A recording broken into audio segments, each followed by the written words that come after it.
Let's talk about the incredible impact that technology has had on media literacy. If you traveled back in time to the 80s or the early 90s, you'd see an extremely different world in terms of the entertainment landscape and the media landscape. Your news and your entertainment was really going to come through a handful of places. You had, a few major TV networks, a little bit of cable television coverage as well. You had newspapers, magazines, and radio, certainly no internet. And really only a select few people would ever have their voices heard through those platforms. With your perspective now, where anyone can create entertainment, anyone can create news content, that would feel very limiting to you. I'd feel like you didn't have a lot of choices in what you could do, how you could get your voice out there, and also what you could consume and who you could get your information and entertainment from.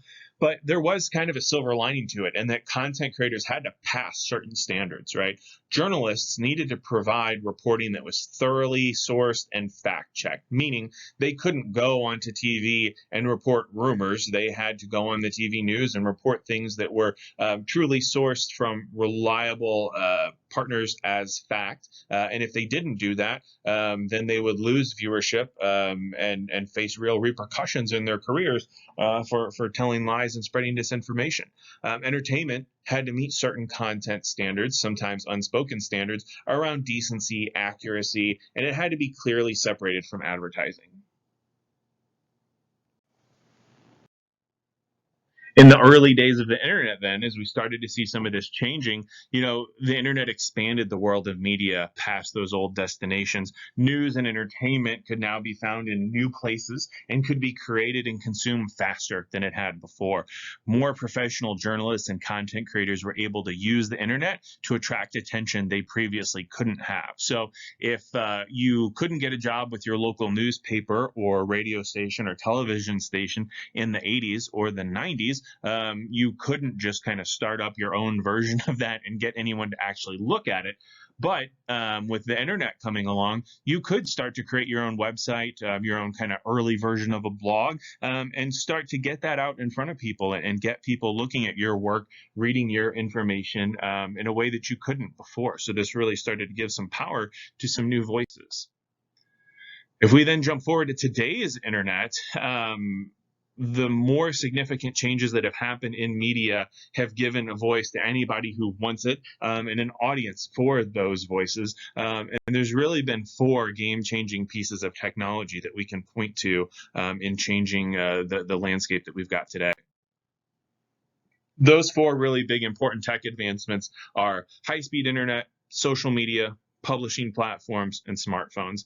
High-speed internet made it easy for people to stream video and audio content, right? So I can watch video now at a speed and convenience factor that I couldn't in the earlier days of the internet. If I wanted to watch a video back then, most websites couldn't really accommodate video, and the speed with which it would come through my internet service provider was very slow. It would often stop. It would have to buffer and reload itself. It was a generally terrible experience. Now, we can pick up the phone, record ourselves, and feed that right through a website to where someone on the other side of the world can see what we're saying and what we're talking about in crystal clear resolution, perfect fidelity from an audio perspective. It's really quite incredible what high-speed internet has done for creating content and consuming content. Social media is certainly an important one here as well. It really shrank the world. It made it easier to meet new people online, to determine whether their interests align with yours, and to communicate with them accordingly. It created new ways to promote products, to promote services, to promote your political viewpoints and belief systems. And it made the creation of media messages, regardless of their purpose, easier than ever before, and easier to get those out in front of people too. Publishing platforms is another big idea. This is one you're probably not as familiar with, but there are all kinds of websites out there, whether that's a Wix, a WordPress, anything like that, where you can go out and you can create a free website, or for a pretty low cost, create and host a website that looks very professional, looks very official. You could make that look like a site for your business, for a news operation. to promote your own personal brand, a blog just for fun, whatever it might be, you're really only a few hours and a few clicks away, if you're so inclined, to building a web presence that looks very professional, like it would have cost several $1,000s, but really was, like I said, free or inexpensive. This has really put a lot of power into a lot of people's hands, both for good and for bad. And then smartphones.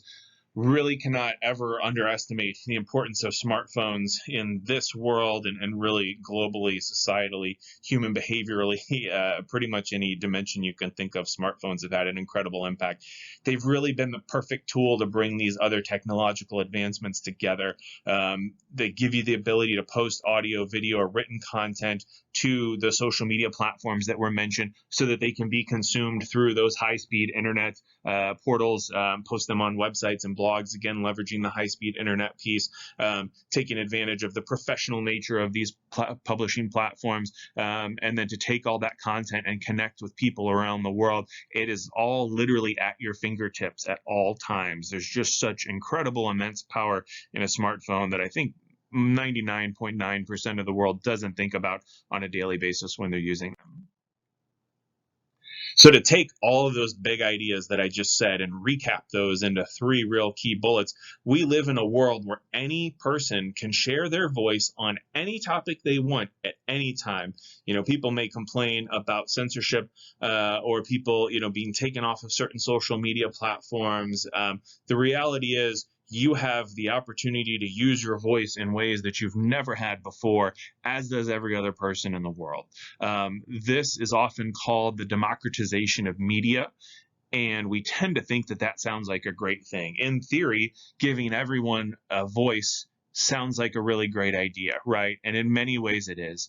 But when we dig deeper, if we start to remove the barriers, so that anybody can say whatever they want at any time they like, whether those things are positive or negative, whether those are things that are, outright lies, whether those are things that are harmful, hate speech, etc., and those people have the power to make what they say look very credible and authentic, meaning if you have a lie that you'd like to get out to the public, you can put it on a very professional looking website, you can post a very professional looking video and get it out to anyone in the world thanks to social media and high-speed internet. It creates some very real problems that we have to deal with as a society. Media literacy is definitely one of the key steps to dealing with those problems. Let's talk about those problems with democratizing the media. People realized very quickly that evolution in technology meant that they could build websites that looked like real news websites and populate them with fake content that would allow them to build large audiences, because there's an audience for fake content. There's a big audience for that, right? There's a lot of people who are looking for information that is sensationalistic, scary, etc. I hear people say that fear sells and negativity sells, and unfortunately, both of those things are very true.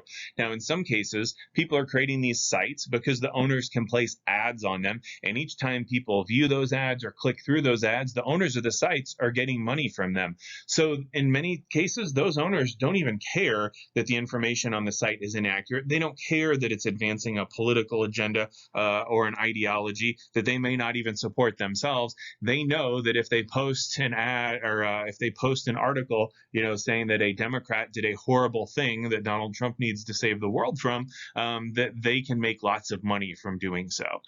In other cases, those sites are created with political agendas in mind. It's people who do support a specific political party or a specific political figure, and they create those websites and then, of course, social media content, memes, etc., so that they can prioritize spreading their personal belief systems. And that's more important to them than the fact that they're lying to other people to advance their cause. Often those politically motivated sites, they focus not only on political agendas, but they're also used to popularize messages of hatred and discrimination. If you pay attention to the news at all, you can see what an incredibly disturbing rise there's been in hate speech, and racism, discrimination, things like that. Things that certainly existed in the past, often in the background. One of the things the internet and giving everyone a voice has done is to give these people a way to find each other, right? To give racists a way to find other racists, and start talking to them, sharing their ideas, And when people find each other like that, they tend to become emboldened, and they may have been embarrassed to come out into the public with their racist thoughts previously, but when they find 9 other people like them, all of a sudden they feel courageous about coming out and sharing those thoughts publicly, right? And then other people who didn't think that way before might start to think that way as they start to see that information and that content.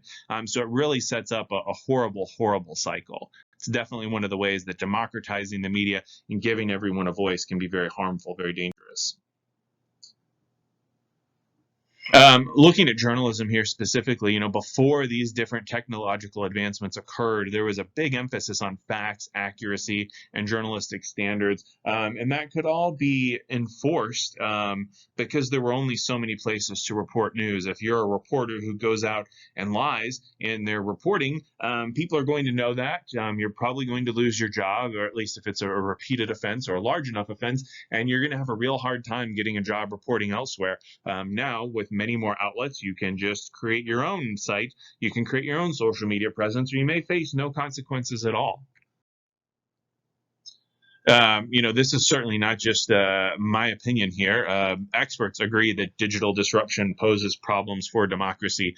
The Pew Research Center surveyed a large group of tech experts, and about half of them believe that continuing to disrupt technology would damage democracy due to 3 factors. And disrupting technology means, coming along and inventing something brand new that never existed before, that changes the way that we behave, the way that we consume content, the way that we interact with each other. We see, this sort of disruption anytime a big new social media platform takes hold, right? Anytime something like the smartphone is invented, anytime people get more access to high-speed internet. These are all disruptive technologies which have many positive attributes to them for sure, but also creates these challenges for democracy. So, these 3 factors that were cited by these tech experts. Number one, the speed and scope of reality distortion. Your broadcast news outlets, your websites, social media accounts, politicians, and political pundits, they all routinely tell us falsehoods that could easily be debunked, things that we can very easily disprove.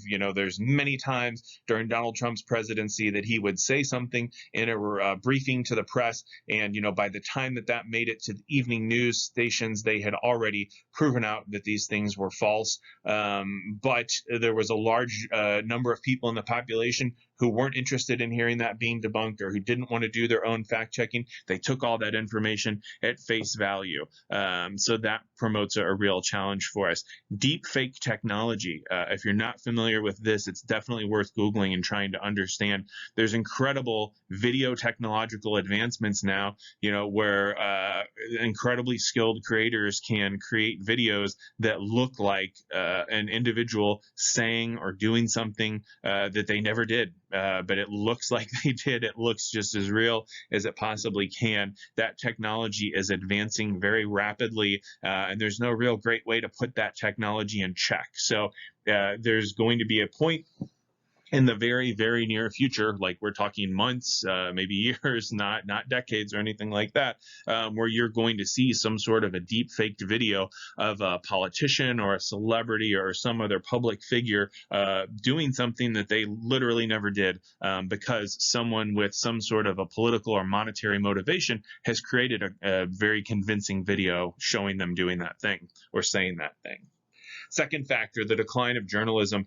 Journalistic standards have declined for multiple reasons, and we've got information and other presentations on this website that talk about this. Please check those out as well, because really understanding what journalism is intended to do, how it should be used, and how differently it's being used now is a really key idea as you're educating yourself on media literacy. Like I say, it's declined for multiple reasons. The rise of tech that's mentioned earlier in this presentation has taken down lots of the barriers of entry to reporting and commenting on news, which has led to news reporting that isn't rooted in basic standards of journalism.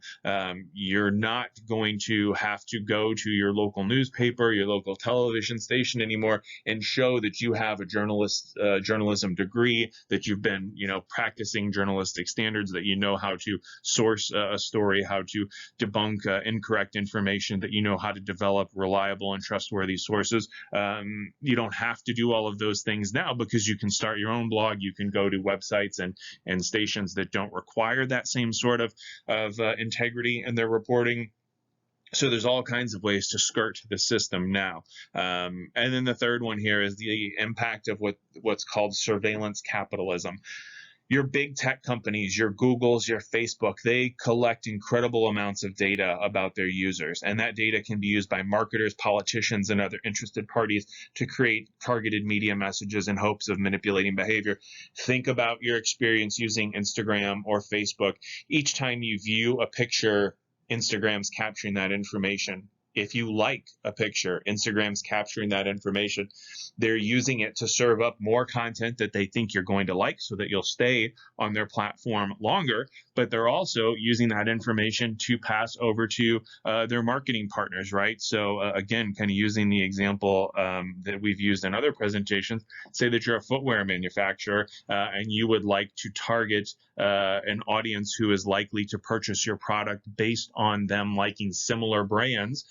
You can go into Instagram's interface for advertisers, and you can target, people who like specific brands that match up to what your brand is, and all of a sudden you've got a real direct way to connect with brand new audiences here. Same sort of thing can happen with politicians, etc.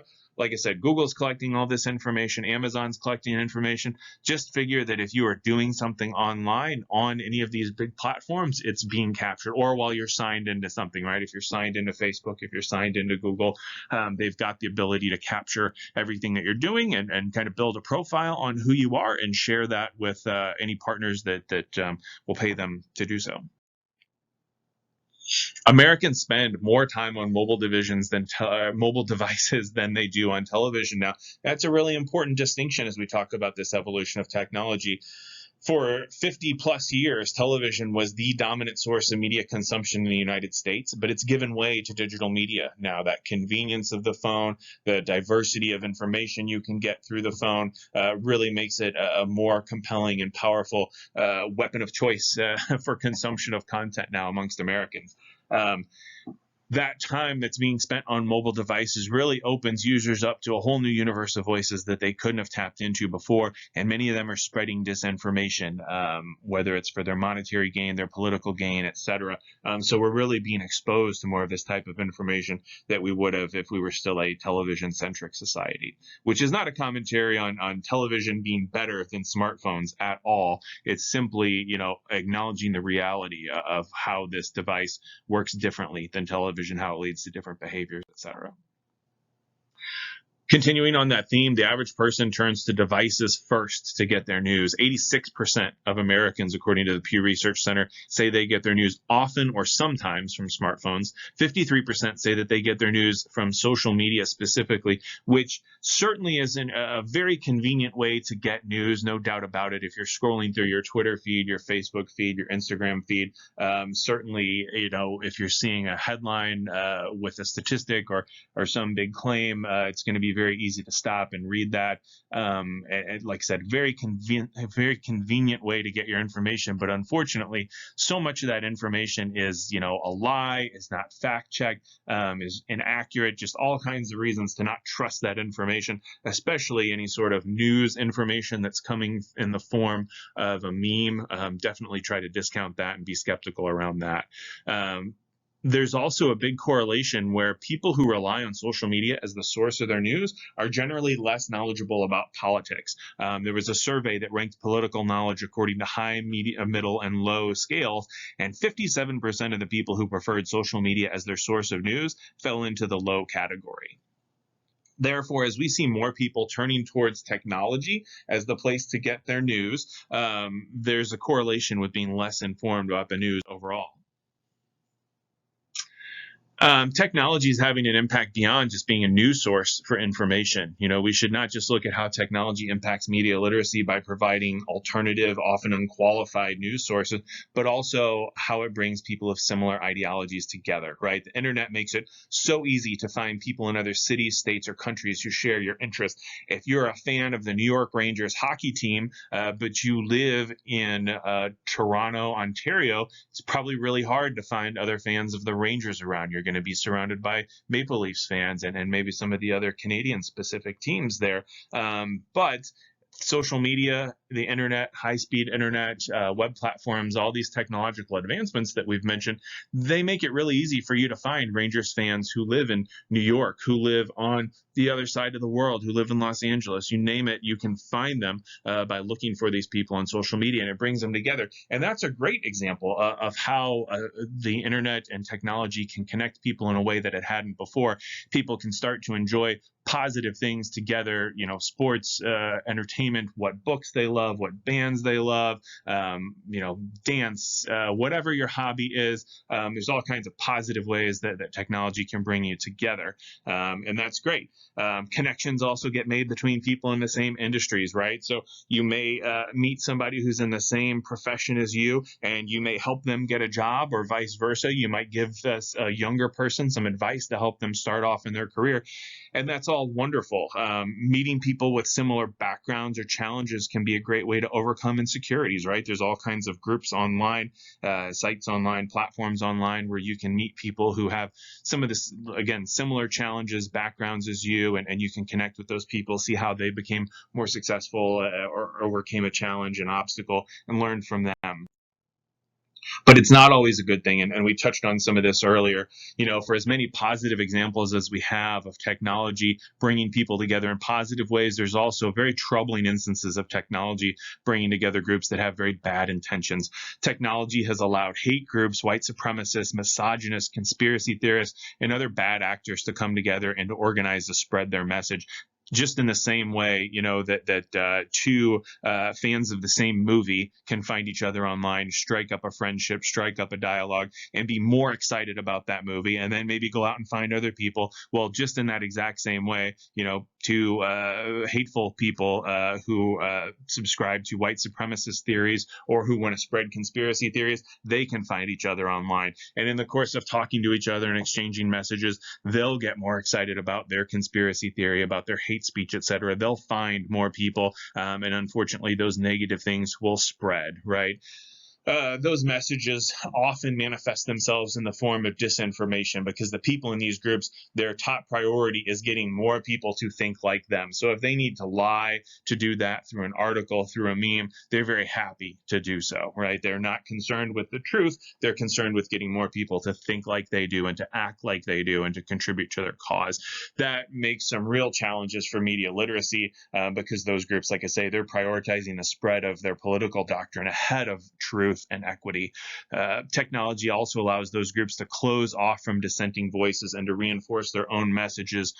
So if you've got 100 people that believe in the exact same thing as you and repeat the exact same lie that you say, you don't really need to spend time listening to other voices. In your head, you don't anyway. You certainly should, but you don't need to listen to anybody who's telling you that you're wrong or pointing out the factual inaccuracies in your ideologies, because you've got this big support group, this big network now of people who think just like you, and all you want to do is listen to the people in the echo chamber with you. It then also makes you hate all the more as you grow empowered with the newfound friends you've got that are believing the same disinformation that you're believing. Makes you hate the other side even more because they feel even more distant from you. A lot of being a good human, being an empathetic person, is talking to others, communicating with others, even those that might think differently than you.